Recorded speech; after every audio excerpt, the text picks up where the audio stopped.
Hi, I'm Kathy Bates with Practical Solutions, and September is National Disaster Preparedness Month, and we are going to be talking about developing a plan so that you're ready in case disaster strikes. Whether you live in an area with winter storms, fires, earthquakes, hurricanes, or tornadoes, being organized and ready can help reduce stress and help you feel ready to face whatever comes your way. First, we want to talk about protecting your family. It's really important for you to organize your supplies. So, you might look at food. So, for instance, I like to buy food that my family's actually going to use and just have an excess supply of it, whether it be grains, canned goods, anything that is non perishable. And then I just rotate them into use as I need them and buy more. But I have a good bit on hand in case there ever is an emergency. Same with like water bottles. You might want to have some portable things like jerky, things that would be good to grab and go if you live in an area where you would be evacuating. Um, Also, you want to look at having an emergency kit, and this may be just a tote full of stuff that you're ready to grab and go when you need it. You might have things like flashlights, sleeping bags, blankets, clothes, toiletries, first aid kit, mask, whistle, can opener, cell phone charger, pet supplies, toilet paper, important paperwork, copies of maybe some of your really important paperwork, like birth certificates and things like that, and then cash and small bills in case we're not able to get to banking and credit cards and that kind of thing.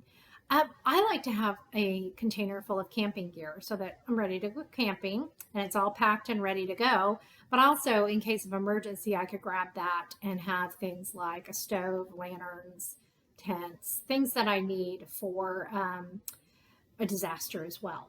You also want to think about keepsakes, having a container of your most precious keepsakes. And you notice I say your most precious because you do want to save things, but you also they have to be able to fit in your car if you're evacuating. If you're in an area where there are floods, you might just put it in a high spot like your attic or on a high shelf or something like that.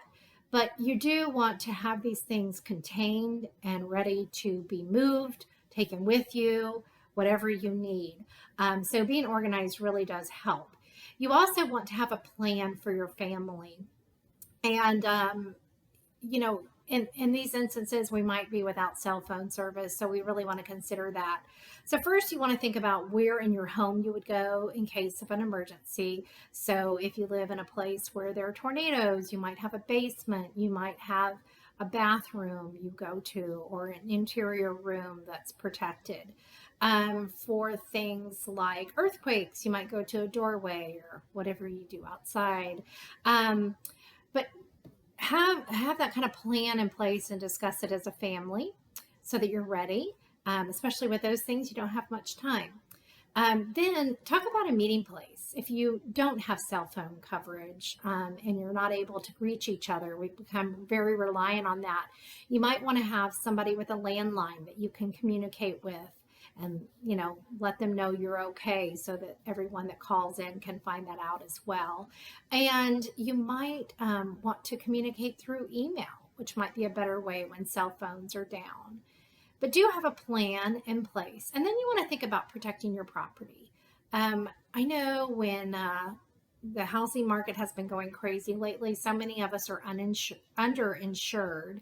So you might want to check with your policy and make sure your limits are good because housing prices have gone up and especially materials have gone up.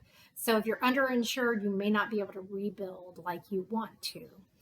So it's always good to evaluate that annually.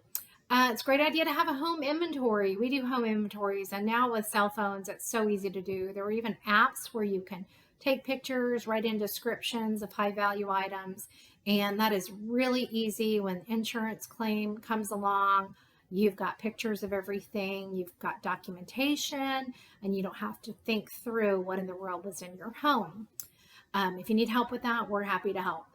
Also have supplies for protecting your home. I know growing up in Florida, we had hurricanes, and if you waited until that hurricane was on its way to try to buy plywood and things like that to board up your house, they were going to be out of it. So it was a good idea to have those things on hand and have them ready just to go onto the windows. So that's a great idea, is to have the supplies you need for protecting your home. But being organized and ready for disaster will help you to worry less and live life to the fullest. It can also help you with things we've recently faced with the supply chain or even family emergencies or health emergencies of your own. Being prepared gives you a peace of mind. We would love the opportunity to help you organize your emergency supplies or create a home inventory. Call us at 909 307 4862. Thank you.